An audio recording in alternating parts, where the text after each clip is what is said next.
Let us understand how we can perform row-level transformations using map. Here are some of the examples. Derive new fields from existing fields. For example, using order date, you should be able to project order month or the day name for a given date. Or if it is a weekend or weekday, we can actually derive a flag for that. So there are quite a few examples where we can derive new fields from existing fields. Also, we can get last 4 digits of social security number because we don't want to store the complete social security number as it is supposed to be confidential and it can violate compliance rules. For that purpose, we might want to extract only last 4 digits into the downstream applications. Also, standardizing the phone numbers. Instead of having phone numbers using different formats from different applications, we can standardize by applying certain rules and we can actually store in the downstream data stores. Also, converting names to lower or uppercase. This is also standardizing the names. Break down the address into street, city, state, zip code, etc. This also comes under standardization only. Also, encrypt confidential information such as social security number or other unique IDs such as Aadhaar. You might have to use reversible encryption so that certain authorized users should be able to see the actual data, but others should not be able to see the actual data. They should be able to see only the encrypted data. So these are some standard transformations which we have to perform on our datasets. We can leverage a map for these type of transformations. The common aspect with all these scenarios are nothing but we take one column value and split into multiple columns or transform into another column. That is the common behavior in this. For each and every record, for each and every column, there will be one record, but there can be more than one column or there can be one column only. One row to one row, but within the row from one column, it can be to multiple columns. That being said, let's run this notebook to create orders and order items from the underlying files. We can validate whether orders and order items are created properly or not. Now, let's perform this task. We want to get day name of each date in our orders dataset. Output should be tuple with 3 elements. Order ID of type integer, order date of type string, order day name of type string. Now, to actually get the day name for a given date, we have to use the Datetime library. I have already covered as part of date manipulation functions in predefined functions section. If you are not sure about Datetime, you have to go there and understand few aspects related to this.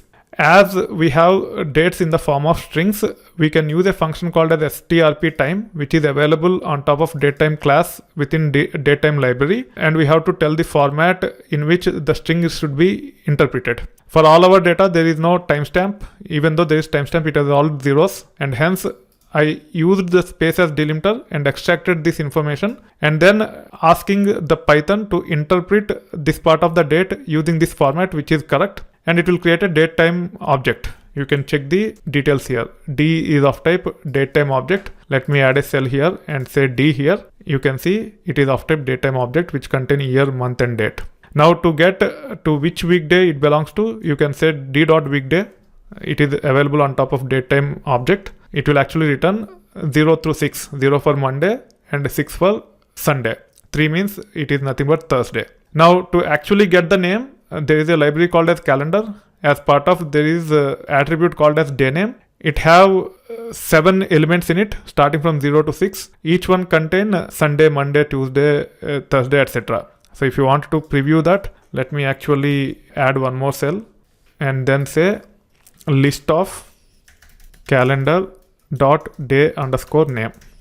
Let me run this first and then let me run this. You can see the details here. So if we pass 0 in square brackets for day name, it will return Monday. If you pass 1, it will return Tuesday, so on and so forth. Now when it comes to d.weekday, it have returned 3 for this date, and hence if I pass that value to day name on top of calendar class, it actually returns Thursday. Using this, we should be able to apply the logic on top of our orders dataset by extracting the date, and we should be able to get the day name for each and every date. So our original data is this one. When we say orders.split of comma of 1 dot split of space of 0, it will return the date part. You can see here. Now I'm passing that using this format to convert to datetime object. You can see that it is converted to datetime object here. Now I'm able to get the weekday, which is nothing but integer between 0 and 6. For 2013 July 25th, it is 3, which is nothing but Thursday. Now using C, which is nothing but alias for calendar, using attribute day underscore name, I am passing this number, which is 3, and I am able to get the corresponding day for that date. You can see the output as Thursday. Now we can apply this logic as part of the Lambda function. So this will actually give us the day for a given date. You can actually validate by running this. You can see for each and every date we got the corresponding day name. However, as per our requirement, we want to get ID, date and day name, not just day name. For that, what we are supposed to do, we just have to include the ID by typecasting it to integer because our requirements say so, and also by extracting the date part from our order. So this will take care of creating a tuple because we have everything in circular brackets. It will take care of creating a tuple with ID as integer, date and then day name. You can run this and then you can convert to list and project first 10 records. You can see the ID, date as well as the day name. However, as the logic is a bit complicated, this might not be very readable, but there are certain limitations when you try to implement logic as part of the Lambda function. You cannot create a variable and assign to it. In case if you want to break this down to 2 lines of code, and in one line if you wanted to store some intermediate value, it is not possible if you directly implement as part of the Lambda function like this. We need to have a named function, and this is how the named function will look like. The named function is expecting order as argument. We are splitting using comma as delimiter and creating a variable by name order underscore details. It is nothing but an array with all the elements in each order. And then we are extracting the information we are looking for, such as order ID, typecast to int and assign it to order ID, then date. Then when it comes to day name, the logic is broken into 2 lines. And finally, we have returned order ID, order date and order day name. This is a bit readable compared to what we have seen, the implementation of similar logic here. Now we should be able to run this, and then we should be able to invoke either using this approach or this approach. As get order date only takes 1 argument, we don't need to say lambda, specify the argument name, then colon, then function name, then the argument name like this. We can directly specify the function name in this manner and pass the iterable like this. This will work without any issues. So I ran this, and then let me run this to project to confirm that we got the data as we are looking for. You can see the output here. You can also use this approach. Even this one will return the same. So depending upon your comfort level, you can use either this approach or this approach if you want to use named functions to implement a bit complex logic for your row level transformations using functions like map. Now we want to add weekend flag for Saturday and Sunday dates. We want to retain the structure of each and every record, ID, date and the day name. Also, we want to have additional field, which is nothing but the weekend flag. If it is weekend, we want to have true. If it is weekday, we want to have false. So for Saturday and Sunday, it has to be true. For Monday through Friday, it has to be false. Now, this is how it will look like. So there is a function called as weekday, which we have used earlier also. If weekday is either 5 or 6, then it is weekend. Otherwise, it is weekday. So in this case, we are saying if order date as date time, which is nothing but this one, using which we have computed day name. Using this order date as date time, I'm invoking the weekday function. If the output of this weekday function is 5 or 6, I'm returning true and assigning it to weekend flag.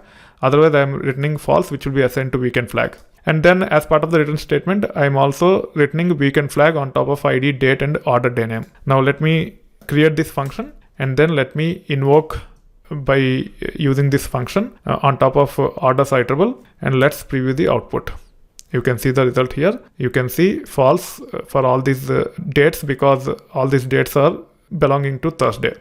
However, it is very important to validate whether our weekend flag is generated properly or not. For that, I can actually get the duplicates eliminated by converting to set, and then I can actually project the set. So in this case, I'm recreating the function just to go to the complete flow. Now we can actually get the dates.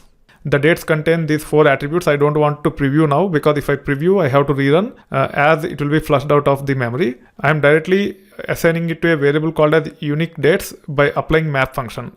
As part of this map function, I am only projecting the date, the day and the weekend flag.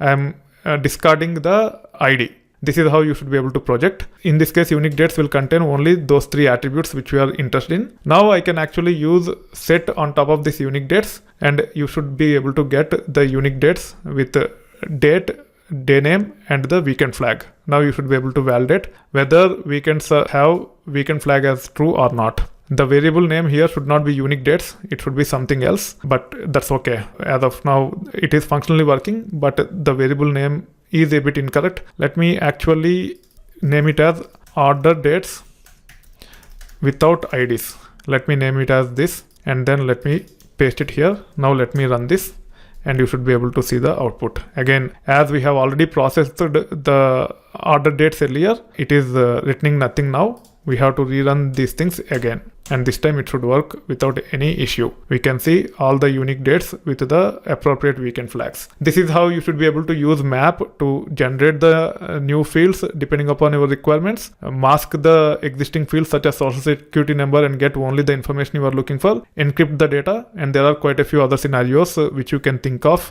which we take care as part of processing the data as we dump the data from sources into targets such as data warehouse systems, data lakes, etc.